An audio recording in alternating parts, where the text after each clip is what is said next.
আল্লাহ বললেন, হে আমার সাহাবীরা, তোমাদের উপরে তোমাদেরকে প্রথম হক যখন তুমি খানা খাবে, যা তুমি খানা খাবে, তোমার বিবিকে তুমি খাওয়াবে। তুমি যখন খানা খাবে, তোমার বাড়িয়ালিকে তুমি খাওয়াবে। যখন তুমি পড়বে কাপড়, তোমার বিবিকে তুমি পড়াবে। এবং রাগ করে দেবের গাল চেহারাকে তুমি মারিও না, এবং রাগ করে বিভিন্ন কাপড়টা কোনো কাজ করে দেয়, রাগ করে দেবের ঘাড়ে ধাক্কা দিয়ে চুলের ছুটি করে তোমার স্ত্রীকে তুমি বাড়ি থেকে বের করে দিও না। বর্তমান তুমি যা খাবে বিবিকে খাওয়াবে। একটা মুচ্ছে লাগানো ছেলে বাড়ি গেছে, 2 মুঠা বিড়ি আর 2 মুঠা সালেলে করে বাড়ি চলে গেছে। বাড়িতে যেমন স্ত্রীটা রুটি বানিয়েছে, 1 মুঠা বিড়ি আর সালে হাতে দিয়েছে। মুঝে কি দিচ্ছ জি? রাইতে মৌলানা আওয়াজ করেছে, তুই যা খাবি তোর বাড়ি লিখে খাওয়া, আমি খাচ্ছি তুই খাবি না।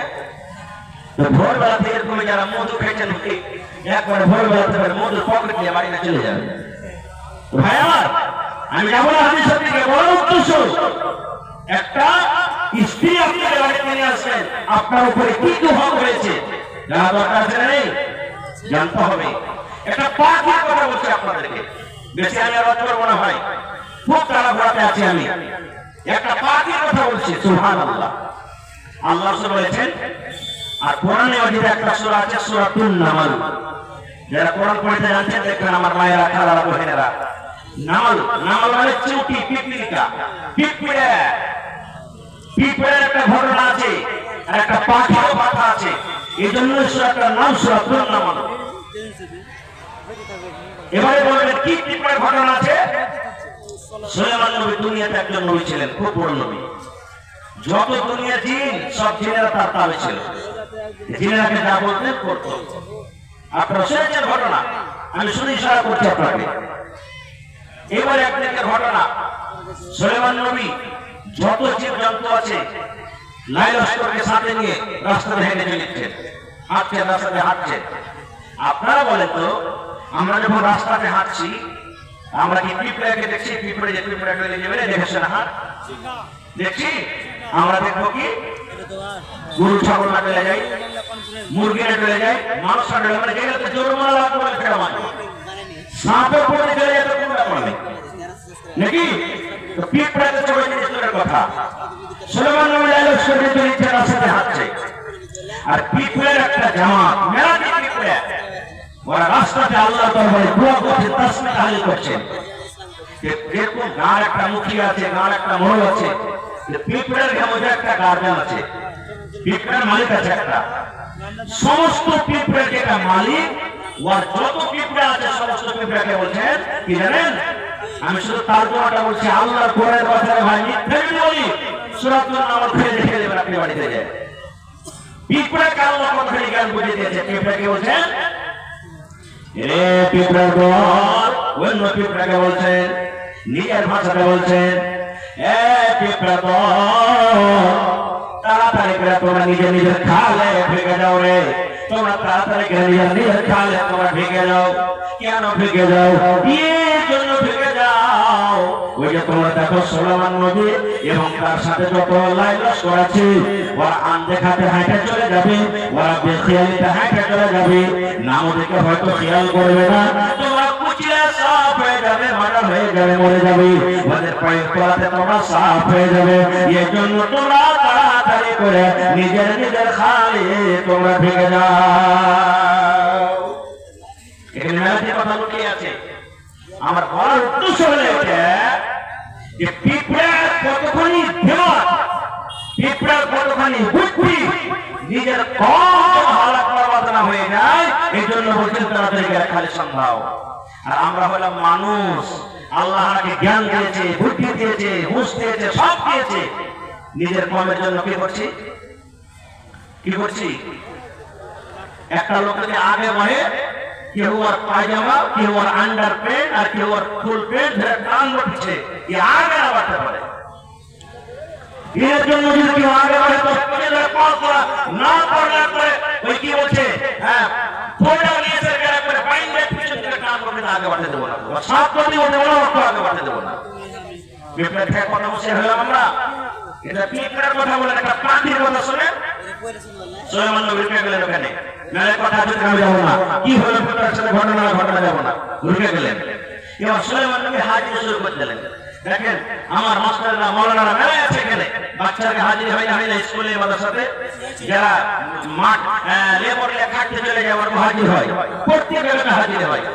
এবার সুলাইমান নবী হাজির শুরু করে দিলেন। কতটি জিন আছে, কতটি পাখি আছে, কতটি মানুষ আছে, এইসব হিসাব করতে লাগলেন, হাজির হতে লাগলেন। হাজির নিতে নিতে একটা পাখি কিন্তু মজেছে না, একটা পাখিকে কিন্তু দেখা যায় না। আর কোরআনে আল্লাহ পাখিটার নামও বলেছেন, পাখিটার নাম কি? আজকে আমি বলছি সামনে থেকে, আপনারা বলেন তো সামনে কারো পাখিটার নাম কি? বলে হুদহুদ পাখির নাম শিখালেন। হুদহুদ পাখি আমরা দেখি হয়তো চোখে, কিন্তু যদি মোবাইলে দেখতে চান মোবাইলে যায় আপনি সার্চ করে দেখবেন, খালি বলে বলে মুখে কি হুদহুদ পাখি আমি দেখতে চাই কেমন, আপনাকে দেখিয়ে দেবে যে হুদহুদ পাখি কেমন হয়। পাখিটা কত জ্ঞানী আর হুঁশিয়ার হয় দেখেন, আল্লাহ করে বলছেন হুদহুদ পাখি কিন্তু নাই, দেখা যায় না। আজকে যদি আমাদের বেটারা বাড়িতে না থাকে, রাত ৮টা ৯টার পর বেটা বাড়িতে আসছে, খবর নিই না আব্দুল লাতিফ কোনে গেছিলেন? নাই, বেটা বাড়িতে কোনো খবর নাই। বেটি ৯টা ১০টা রাত ১১টা বাড়িতে আসে না, কোনো খবর নিই না, গেল। সুলাইমান নবী বলছেন হুদহুদ কই? হুদহুদ দেখতে পাওয়া যায় না, হ্যাঁ হাজির হয়ে গেল হুদহুদ। এবার সুলাইমান নবী কে বলছেন দেখেন, সুলাইমান নবী যে কথাটা বলেছেন আল্লাহ তার কথাটা কোরআনে দিয়ে দিয়েছেন। সুলাইমান নবী কসম খেয়ে বলছেন, এই হুদহুদ দুনিয়ার যে কোনো জায়গায় তুমি থাকো না কেন, তাড়াতাড়ি করে তুমি হাজির হয়ে যাও, এখানে তুমি মজলিসে চলে এসো। হুদহুদ রে, যখন তুমি আমার কাছে আসবে তোর খবর যদি সত্য হয়, যদি কথা ভালো আনতে পারিস আমি রেহাই করে দিব, আর যদি ভালো খবর না আনতে পারিস, যদি তুই মিথ্যা বলিস আমি তোকে কঠোর থেকে কঠোর সাজা দেব, আর না হলে তোকে আমি জবাই করে দেব। দেখেন একটা পাখির উপরে কত ভেতরে কত বড় কে সুলাইমান নবী। হুদহুদ যেখানে আছে তাড়াতাড়ি গায়, ভালো খবর আনতে পারিস তো ঠিকই আছে, আর না আনতে পারিস তোকে জবাই করে দেবো, না তো কঠোর তোকে শাস্তি দেবো। বেটা বেটির ব্যাপারে কোনদিন বলেছি? হ্যাঁ, ডিজে চলছে, বেটা ডান্স করছে, মদ পান করে, বেটি ডান্স করছে, ওটা ফেলে দিয়ে কোনদিন আমাদের দরকার নাই, আমরা এরকম জানতে চাই না। আমরা একটা পাখিকে কত বড় কঠোর সাজা তুলেছেন দেখে। এই গল্প করতে করতে হুদহুদ পাখি এসে হাজির হয়ে গেল। গোটা মজলিসের লোক জীবজন্তু সব দেখছে। এবার সুলাইমান নবী হুদহুদকে বলছেন, এই হুদহুদ পাখি তুমি কোন থেকে ছিলে বলো, হুদহুদ পাখি তুমি কোন থেকে ছিলে বলো, কেন বলো? আপনারা বলবেন ওরা জি হুদহুদ পাখির ভাষা তাইলে মানুষের ঠিক নাকি? না রে ভাই, মানুষের ঠিক নয়, পাখির ভাষা পাখির মতো। কিন্তু আল্লাহ রাব্বুল আলামিন সুলাইমান নবীকে এটা মুজিজা দান করেছিলেন। দুনিয়াতে যত জিন তার তাবির, দুনিয়াতে যত জীবজন্তু সমস্ত জীবজন্তুর ভাষা আল্লাহ শোনায় এবং বলার ক্ষমতা দিয়েছেন সুলাইমান নবীকে। পানিতে মাছ আছে, মাছের কোন ভাষা বলে সুলাইমান নবী জানতে পারতেন। পাখি উঠছে, পাখিটা কুচুর মুচুর করে কি ভাষা বলে সুলাইমান নবী জানতে পারতেন।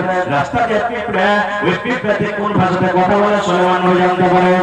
দুনিয়াতে যত রকম জীবজন্তু রয়েছে আল্লাহ রাব্বুল আলামিন সুলাইমান নবীকে ভাষা জানার ক্ষমতা দান করেছিলেন।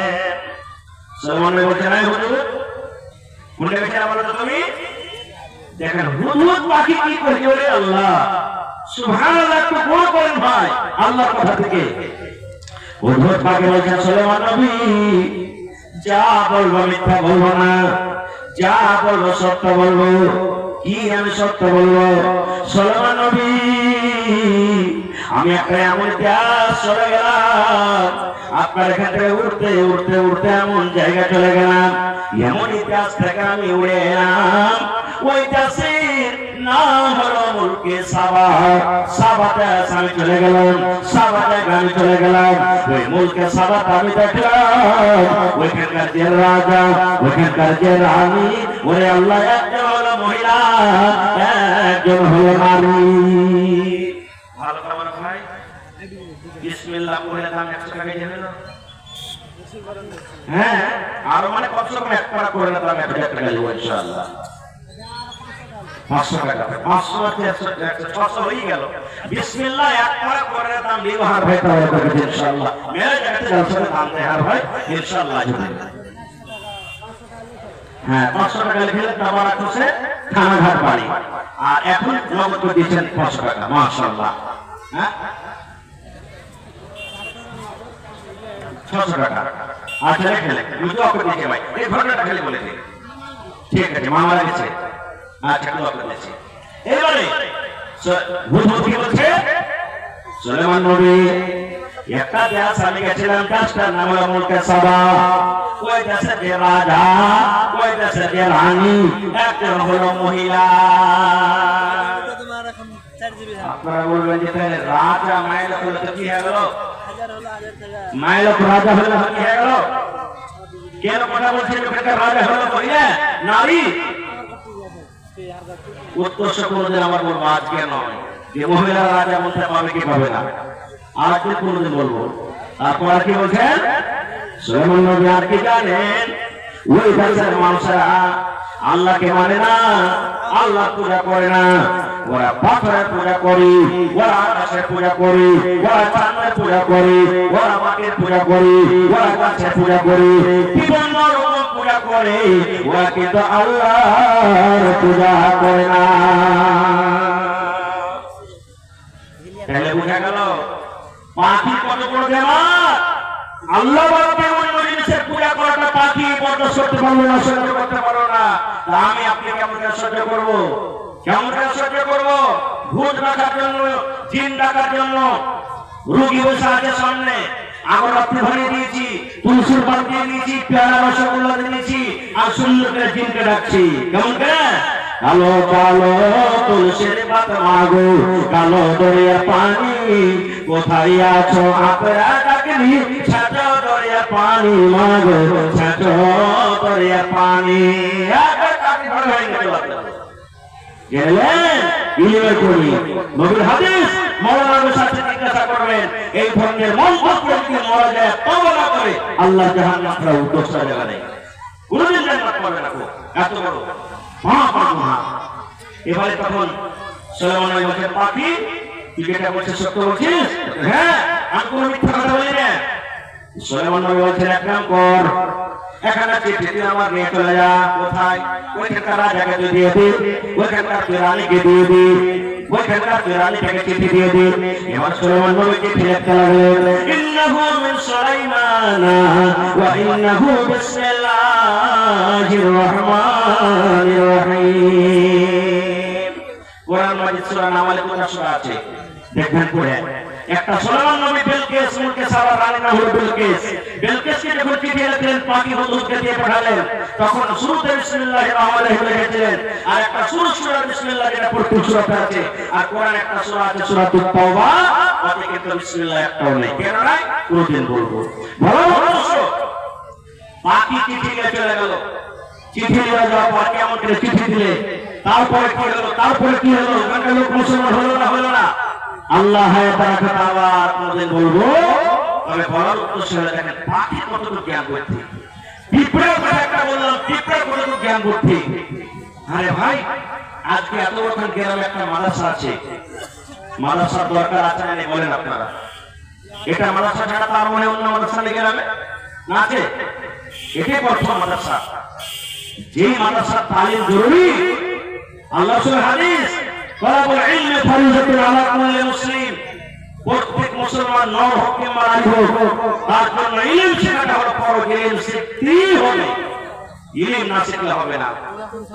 আমরা ছোট মানুষ, বাচ্চাকে পাঠিয়ে মাদ্রাসাতে গাটা কেটে রাখে। আপনাদের মতন মানুষ, বড় বড় মানুষ নবীর দরবারে ইলম শিখেছেন। হযরত আবু বকর রাদিয়াল্লাহু তাআলা ইলম শিখেছেন, হযরত আবু হুরায়রা রাদিয়াল্লাহু তাআলা ইলম শিখেছেন, ওমর ফারুক রাদিয়াল্লাহু তাআলা ইলম শিখেছেন, আব্দুর রহমান রাদিয়াল্লাহু তাআলা যত বড় সাহাবী নবীর দরবারে ইলম শিখেছে, ইলম পড়তে লজ্জা করেনি। এইজন্য ভাই মাদ্রাসা দরকার।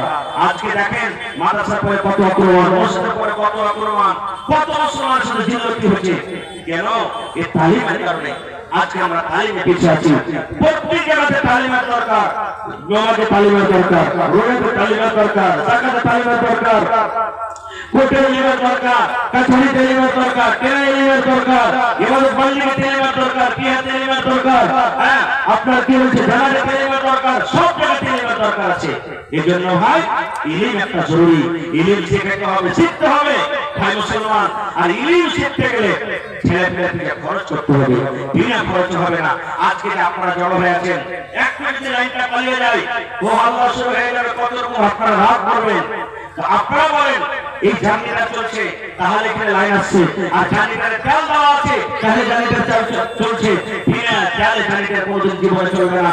এই মতো একটা মাদ্রাসা আপনার গ্রামে যদি বছরে 500টা বাচ্চা পড়ে, 500টা বাচ্চার মধ্যে কমপক্ষে 50টা বাচ্চাও তো আগে আরো যেতে পারবে গ্রাম থেকে। এখানে কিছু বড় হলে লাইন ধরলো, তারপরে আগে চলে যাবে। একদিন কেউ বড় মানুষ হতে পারবে না, একদিন মৌলানা মুফতি মাস্টার ডাক্তার কেউ হতে পারবে না। এজন্য ইলম দরকার আছে, ইলম জরুরি আছে। আর ইলমের জন্য আপনাকে আগে বাড়তে হবে, খরচ করতে হবে, টাকা দিতে হবে, পয়সা দিতে হবে, দৌলত দিতে হবে, সময় দিতে হবে, মশলা দিতে হবে, ভালো ভালো পথে দিতে হবে। আপনি দুনিয়া থেকে চলে যাবেন রাত ঢাল করে, আর কি নেবেন? কিছু দিতে পারবেন না। কমপক্ষে এরকম দিন একটা গিয়ে তারা কায়েম করে যেতে পারেন, মরার পর সকল সাদকায়ে জারিয়া আপনার হয়ে যাবে। আল্লাহ রাসূলের হাদিস, ইজামাত আল ইনসান, মানুষ যখন মরে যায় সব আমল বন্ধ হয়ে যায়, তিনটা আমল ছাড়া। তার মধ্যে একটা হলো কি? ওয়ালাদুন সালিহুন ইয়াদুলাহু, নেককার বেটা, নেককার বেটি দুনিয়া থেকে চলে গেছেন আপনি, নেককার বেটা বেটি দুনিয়াতে আছে, কোরআন পড়তে জানে, দোয়া করতে জানে, পড়ে আছেন, লেখাছেন, মরে যাওয়ার পর কিছু না করতে পারে, আপনার জন্য দোয়া তো করতে পারবে। আল্লাহ আমার মা কবরে চলে গেছেন, আব্বা কবরে চলে গেছেন, আমার দাদু কবরে চলে গেছেন, দাদি কবরে চলে গেছেন, আল্লাহ তাদের জন্য দোয়া করি, আল্লাহ তুমি জান্নাতে জায়গা দাও, গুনাহগারকে maaf করো। এটা তো দোয়া করতে পারবে? কিছু করতে পারবে না। এটা তো আপনার জন্য করতে পারবে। আর ওটা যদি আপনি জমা যদি দুনিয়াতে না করে যান, তাহলে দুনিয়া আপনার জন্য অন্ধকার, আর মরার পরও দুনিয়া আপনার জন্য অন্ধকার।